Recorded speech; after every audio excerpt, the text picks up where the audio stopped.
La mairie est un superbe bâtiment, vous aimez les pierres, mais franchement, elle est devenue invivable pour une majorité de personnes. Monter à l'étage pour l'accueil du public, ça n'est plus envisageable aujourd'hui. L'extension est en cours, est-ce que vous pouvez nous en parler? Oui, tout à fait. Il faut savoir déjà qu'en 2001, un autre programme, c'était à l'étude, avant la loi sur le handicap qui date de 2004. Donc depuis, j'ai travaillé sur tout un tas de projets qui étaient en extérieur, tous refusés par les Bâtiments de France, au même titre que sur l'extension, la vieille maison qu'il a fallu conserver et qui de fait nous a amené un coût supplémentaire de travaux et du retard, évidemment, puisque c'est beaucoup plus difficile. Et donc les Bâtiments de France n'autorisaient que des travaux à l'intérieur, parce qu'à l'intérieur on fait ce qu'on veut.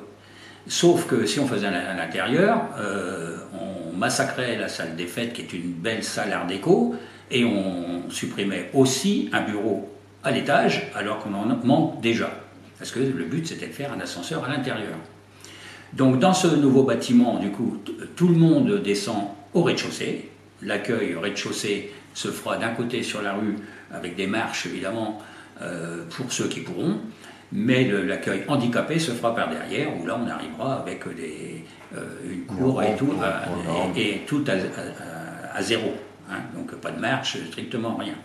Donc c'est vrai que c'était très demandé, pas seulement pour les personnes en fauteuil, hein, mais aussi pour les personnes âgées qu'on a plus aujourd'hui que dans les années 1890 quand la mairie a été construite et où à l'époque l'espérance de vie était à peine de 50 ans. Hein. Donc évidemment ça change tout aujourd'hui. Aujourd'hui on a aussi tout un tas de services qui étaient trop à l'étroit pour l'aide sociale et l'aide pour la justice, ainsi de suite. On a beaucoup de services, hein, le CCAS, et qu'on n'a plus de bureau de toute manière, quoi, y compris pour les adjoints et tous les services de la mairie. Et par rapport à ça, c'est vrai que même les conditions de travail de nos personnels seront améliorées. Oui, parce que pour eux, c'est pas facile aussi. Quand on vous demande une poubelle qu'il faut descendre en bas et qu'à peine remonté, on vous redemande autre chose pour redescendre, les marches, vous les montez, vous les descendez quelques fois. Il n'y a pas besoin d'aller faire de la gymnastique le soir, je peux vous le garantir.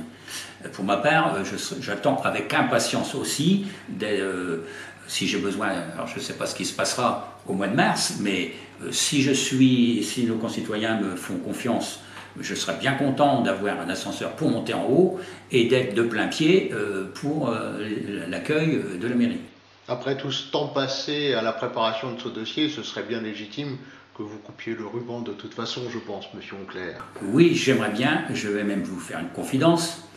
Très peu de personnes le savent. Mais si je me suis engagé aujourd'hui à poursuivre le mandat qu'avait tenu M. Auger pendant 3 mandats, si j'y ai tenu, c'est un peu pour ça. Parce que la mairie, dans une commune, c'est l'élément principal. C'est ce qui, avec l'église souvent, c'est ce que l'on dit, la mairie en plus on a une très belle, il n'y a pas de bâtiment de cette qualité-là dans toute la région. Et avec son extension, je pense que malgré tout, malgré les misères que nous a fait l'ABF, on arrivera à sortir quelque chose de bien. Et ça va prendre tournure dans les mois qui viennent. Hein. Et donc, quand ça va commencer à prendre son aspect final, je pense que les gens seront contents, de toute manière, quoi qu'il arrive. Et c'est vrai que c'est cet esprit-là qui m'a fait m'engager aussi aujourd'hui. Oui, on sait très bien que le handicap pour vous, c'est un sujet particulièrement prenant et auquel vous êtes sensible. Oui, puisque je vis le handicap chez moi, hein, déjà. Donc je n'ai pas besoin qu'on m'apprenne ce qu'il y a. Ça vous parle, le handicap? Ça me parle.